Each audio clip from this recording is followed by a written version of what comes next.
Today we're going to talk about the auditory system. It's just beautiful, but it's very tiny and hard to see. But I want to dwell on it because many of the problems with the auditory system have to do with the external conductive mechanism or the sensory neural hair cells and nerve, and not with central connections. So we'll start with a little more detail here. I have a beautiful dissected and isolated and prepared and painted temporal bone. This temporal bone is from the left side of the skull, so it would fit in my ear approximately like this. My external auditory meatus would correspond to this area here. And let's now bring it down. Here's the zygomatic arch coming forward. And this is all the squamous part of the temporal bone. I'm going to put it down here on the table. And now we're going to look at the details on the inside that have been prepared for us.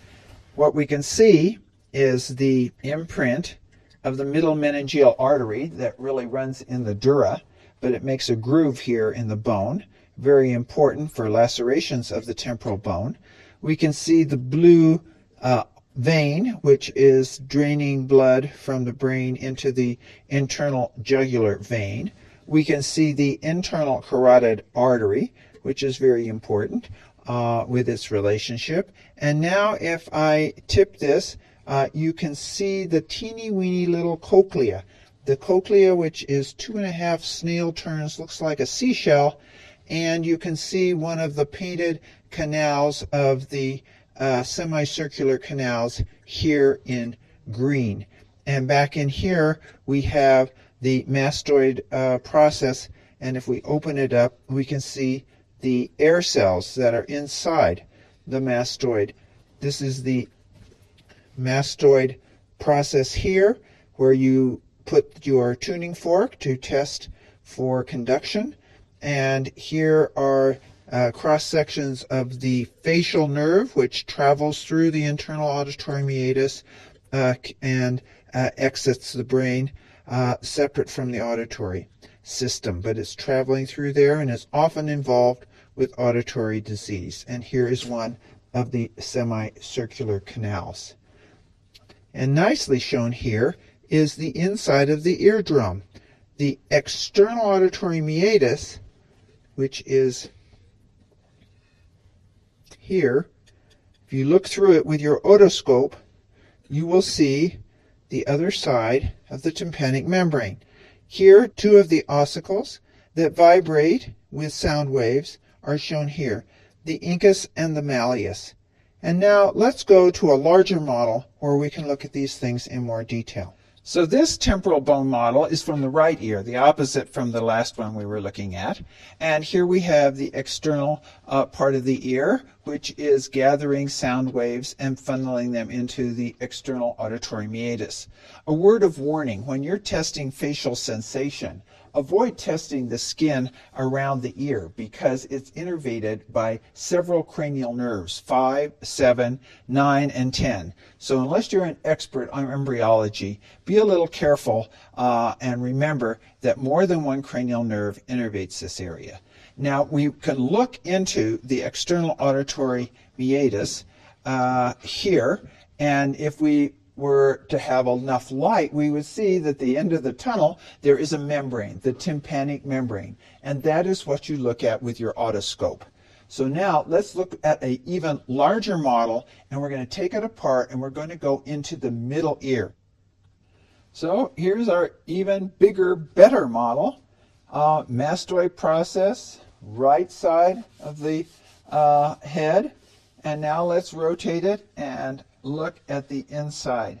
So now this end is anterior toward the nose, and this end is posterior toward the occipital region.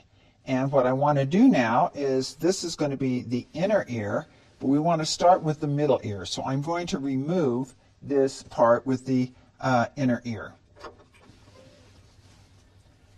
Now we have a really good view of the tympanic membrane here as seen from the middle ear.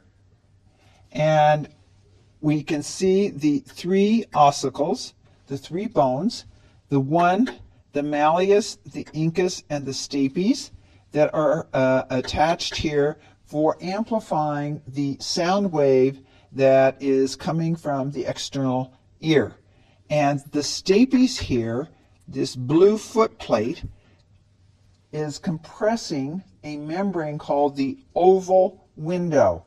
And this is the place where the air conduction of the wave is transferred into a waterborne wave of sound, because I'm going to show you in a moment the cochlea and the area where the fluid compartments will move the sound wave to stimulate different parts of the cochlear and different hair cells.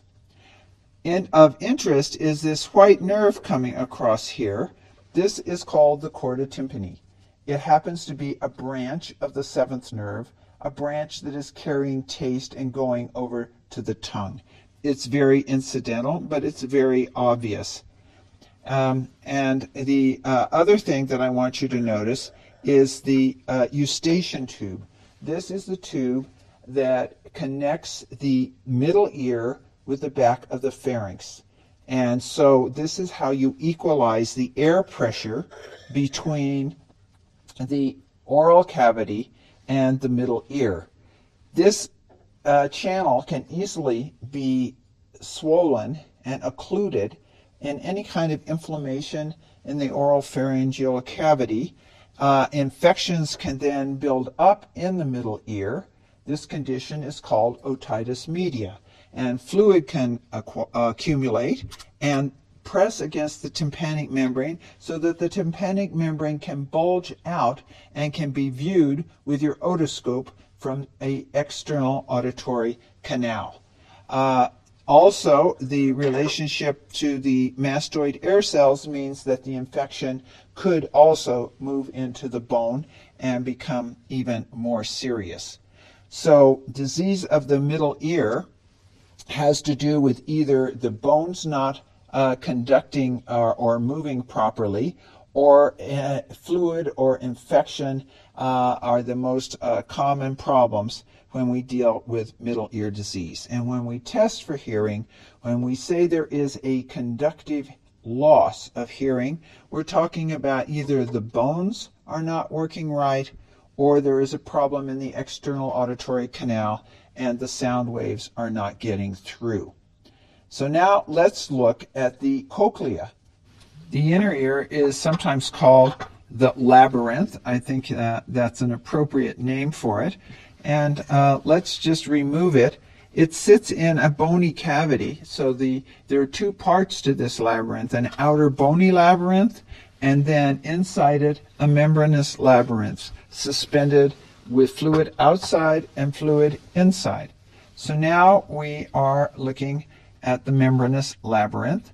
And if I rotate it like this, you can see these two pink spots, the oval window and the round window. The oval window is where the stapes footplate was, and so it's banging against this membranous window, the oval window, and setting up sound waves in the fluid in the perilymph canal that's inside here that we'll look at. And the round window up here is the place where the sound wave going through the fluid is relieved. So pressure at this end and relief of pressure at that end. Perhaps of interest is the fact that through this round window is where an electrode is placed when a cochlear implant is performed in order to stimulate artificially the nerve that remains after hair cell loss. Now, let's go and see how this fluid affects the cochlea itself. So now I'm taking apart and we're looking at a cross-section of the cochlea. And we're going to look at this in more detail in a diagram. But here we have the three fluid-filled spaces. The upper one is where the sound wave is coming, and it's vibrating this membrane here that's called the vestibular membrane, and it goes this sound wave travels all the way up to the top point here, called the helicotrema, and then it goes down. It's kind of like an amusement park here. You go down the slide, and then the sound wave is traveling in this compartment down here. And this is the one that's connected to the round window. So the sound wave set up by the stapes goes up this canal or channel and down this one.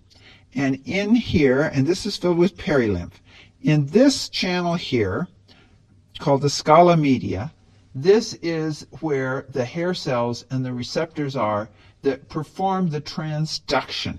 High potassium, like in your CSF, is in this space. And on this membrane, called the basilar membrane, sit little hair cells. And the hair cells are moved, their cilia, their stereocilia as they're called, are moved, and open channels through which potassium flows and ion currents are set up that begin the conversion of a mechanical wave into an electrical signal. Now let's look at a diagram of these hair cells in detail. So here we have a very nice diagram of the basilar membrane with the hair cells sitting on top of it. It's these inner hair cells that are most important because they are the ones that have most of the sensory endings that are carrying the information to the brain. The outer hair cells are thought to have more to do not with sound transduction, but with the tension on the basilar membrane. So it's these 15,000 inner hair cells that we really want to protect from loud sounds and from toxic elements, particularly antibiotics. On top of the hair cells sits another membrane called the tectorial membrane, and it touches the stereocilia of the hair cells. And when it vibrates, because it is in the endolymph and the pressure wave causes vibration of this membrane, then the stereocilia are bent, and this deformation of the membrane causes potassium to flow. And it is amplified by a similar movement of the basilar membrane, which also puts pressure on the stereocilia, causing them. So there are two mechanisms for the deformation of the stereocilia, the tectorial membrane and the basilar membrane. So depending on where you sit on the basilar membrane, the top or the bottom, the high tones, the low tones, will determine the kind of labeled line you are going into the central nervous system. So now let's take this information into the brain by looking at the gross specimen.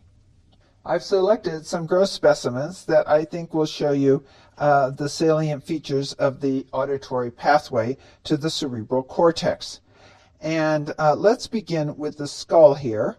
And I have set a axial section through the cerebellum and medulla here for you to look at. And I want you to notice that the 7th and 8th cranial nerves, the facial and cochlear vestibular, are coming in or going out, depending on if you're sensory or motor, through this hole in the skull called the internal auditory meatus. So remember, 7 and 8 go together. So problems with the auditory nerve often are accompanied by problems of facial paralysis. And let's move over to the brain dissections. Here we have the medulla, and we have the pons, and just a beginning of the midbrain, the end of the cerebral peduncles. And the 7th and 8th nerve come in on the lateral side, right at the level of the junction between the medulla and the pons. The 7th nerve is more medial, and the 8th nerve is more lateral, and you can even sometimes see a groove in the 8th nerve. One part is the vestibular part, and the other is the cochlear part, the vestibulocochlear nerve.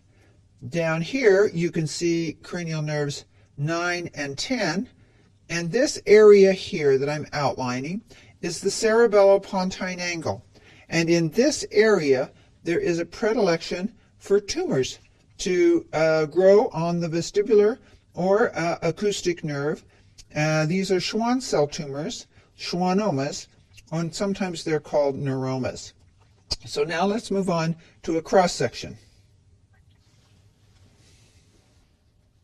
So here we have our two cerebellar hemispheres. This space here is the fourth ventricle. This is the vermis of the cerebellum hanging down into it. And this is right at the junction between the pons, which is off here to the side, and the medulla. So this is at the rostral part of the medulla. Here are pyramids, our olive, our inferior cerebellar peduncle. And here we have our seventh and eighth nerves coming in on the side here. And they end, the auditory nerve ends right here, along here, in a nucleus called the dorsal or ventral cochlear nuclei. There are actually three nuclei. So all of these auditory fibers coming from the auditory nerve end in these cochlear nuclei. And from here, now, the information ascends but makes multiple crossings. And this is an important point. Because of the multiple crossings, unilateral hearing loss either has to be the hair cells, the nerve, or these cochlear nuclei right here if it is of the sensory neural type. In other words, it either has to be the hair cells or these axons, because after this, information is crossed and you do not get a unilateral hearing loss. So now we're going to proceed up the brainstem, and now we're at the level of the pons. We still have the fourth ventricle. Here's your typical crisscrossing fibers of the pons. That's where the basilar artery would be. And we have on this specimen, obviously different from the last, we still have a bit of the eighth and seventh nerves remaining. And we can see the deep cerebellar nuclei and the cerebellar hemispheres out to the side. And our fibers are traveling on either side. There's some important connections made for sound localization in the pons, in the superior olivary nuclei, that help us localize sound out in space, so we can tell if sound's coming from the right or the left, and we can tell within a very few degrees. Now, as we continue farther up the brainstem, I'm going to split the cerebellum here so you can look down into the fourth ventricle. I've split the vermis here. So we're looking into the fourth ventricle, and at the top of the fourth ventricle, the ventricle ends and becomes the aqueduct, and at this point we have two bumps, the colliculi, the superior and the inferior colliculi, and the auditory system relays in the inferior colliculus. This bump right here, this irregular cut here shows the superior. They're involved with vision, but the inferior colliculi are what we say helped us orient. When your head moves with a quick sound to one side or the other, you are not only localizing it, but you are responding in an almost reflexive way to a sound, whether it be threatening or just environmental surprise. That is the inferior colliculus. Again, there are multiple crossings in the auditory pathway as it ascends. From the inferior colliculus, we're going to move up to the thalamus. So this is a nice picture that shows you the colliculus and the aqueduct. So this piece here is midbrain. And then as I tip this, I hope you can see here is our temporal lobe on either side. It's a little bit broken on this side. And there are a band of fibers that come from the colliculus over to a nucleus on the side and down in the back of the thalamus called the medial geniculate nucleus. And it's hard to identify, but like all other sensory systems except the olfactory, audition has a relay nucleus in the thalamus, and that is the medial geniculate. And I'll show it to you now in an axial section. Here is an axial section. This is the occipital lobe, and this is the frontal lobe. Here is a bit of the cerebellum, and this is the beginning of the mesencephalic junction. So this is the end of the superior colliculus, and out here is our thalamic nucleus, the medial geniculate nucleus, right next to the lateral geniculate, which is associated with the visual system. So medial music, lateral light. Medial geniculate is for the relay nucleus for sound, and then this tonotopically organized label lines goes through this back part of the internal capsule and out here and over to the temporal lobe, because we have a primary auditory cortex over here in the temporal lobe called the transverse temporal gyrus. And now we'll look at that in a whole brain. So here I have a left hemisphere to be oriented. This is the frontal lobe, parietal lobe, occipital lobe, and temporal lobe. And so primary, or the main auditory cortex, is in the temporal lobe, and it's buried in this lateral fissure. And there are two gyri called the transverse temporal gyri buried deep in there, and I'm going to pull them apart. In this lateral fissure, you can see two transverse temporal gyrus. I'm going to put my finger over it and remove it. And that is primary auditory cortex. Deep in the lateral fissure, you can see multiple branches of the middle cerebral artery, most important branches. And you can also see beneath them some cortex that is insular cortex. That is the insula. And now as I close this, I want to point out to you that there is, again, a tonotopic organization along those transverse temporal gyri, with high tones being in one area and low tones in another. And if you were to electrically stimulate this cortex in an unanesthetized patient, they would report to you certain sounds. More important, perhaps, is this superior temporal gyrus. The temporal lobe has three gyri that you can see: the superior, the middle, and the inferior. And the back part, the back third or half of this superior temporal gyrus, is called association cortex, and it's very much involved with the interpretation of sounds. This is where we put the sounds together and make language. And damage to this area results in people having no hearing loss, but not understanding, or at least in part not understanding, what they are hearing, or being able to repeat things.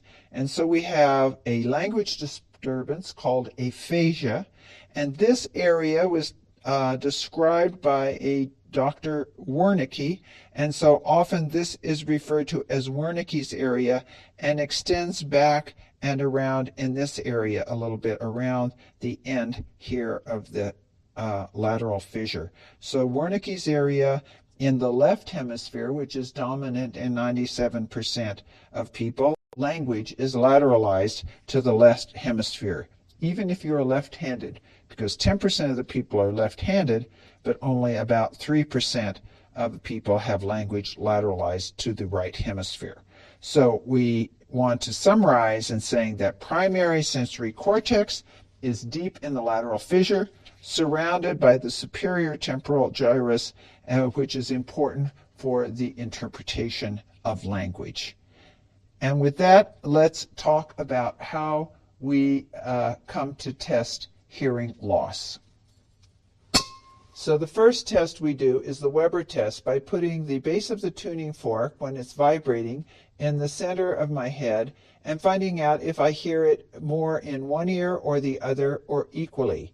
Normal should be equal in both ears. If I don't hear it in one ear, then I have either a conductive or sensory neural loss. It doesn't tell me which ear, and it doesn't tell me which loss. So I have to do the second test, which is called the Rene test.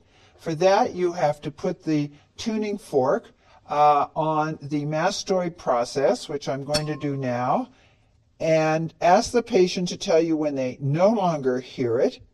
And when they no longer hear it, then you take it and you put it just in front of their ear, and normal person should continue to hear it for about twice as long as they heard it through the bone. And that is normal. With a sensory neural loss, it will be shortened. And with a conductive loss, there will be no air conduction because the vibration of the tympanic membrane is not getting through to the oval window to set up a sound wave traveling in the cochlear fluid. So let's look at a neurologist doing this on a patient who has a hearing loss, and see if you can tell whether the boy has a sensory neural loss or a conductive loss. Can you hear that there? Hear it over here? Harder to hear over there? Okay. All right. Can you feel it in the middle or to one side? Feel it over there? Okay. All right. Can you feel it back here? Okay. Tell me when it stops. It stopped. Can you still hear it? Okay. Tell me when it stops over here.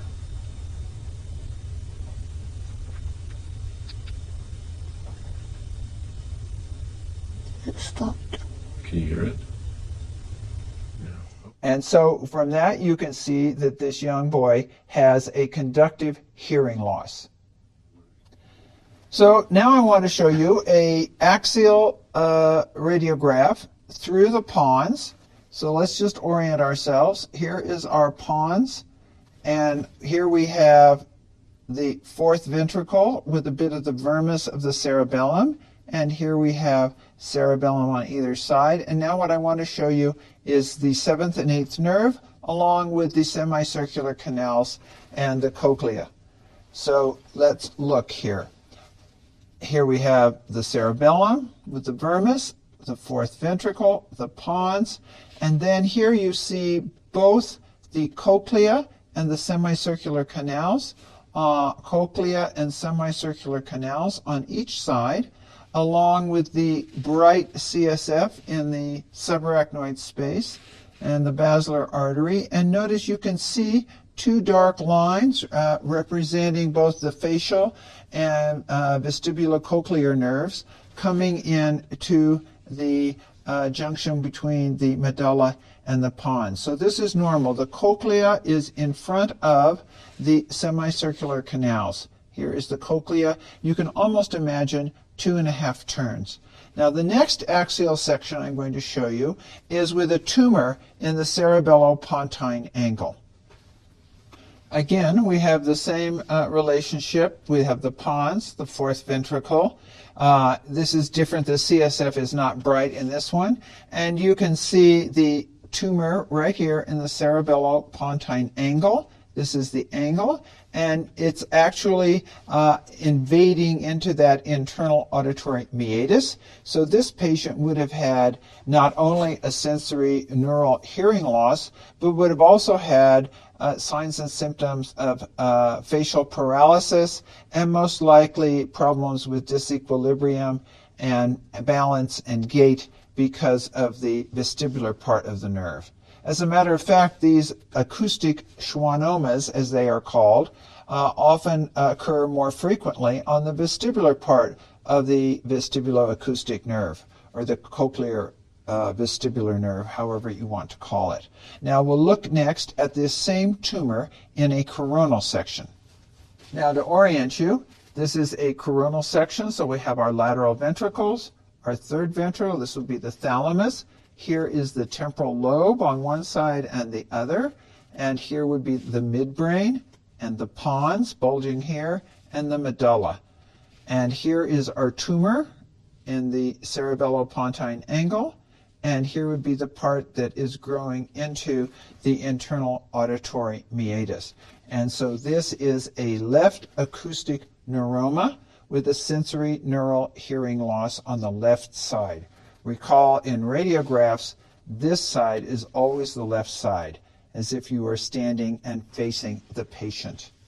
And so this is the take-home message that the auditory system is fascinating. Most of the problems are peripheral or have to do with the cerebellopontine angle, because after that, the crossings of the auditory system all the way to the cortex make it a difficult system to use for neurologic localization.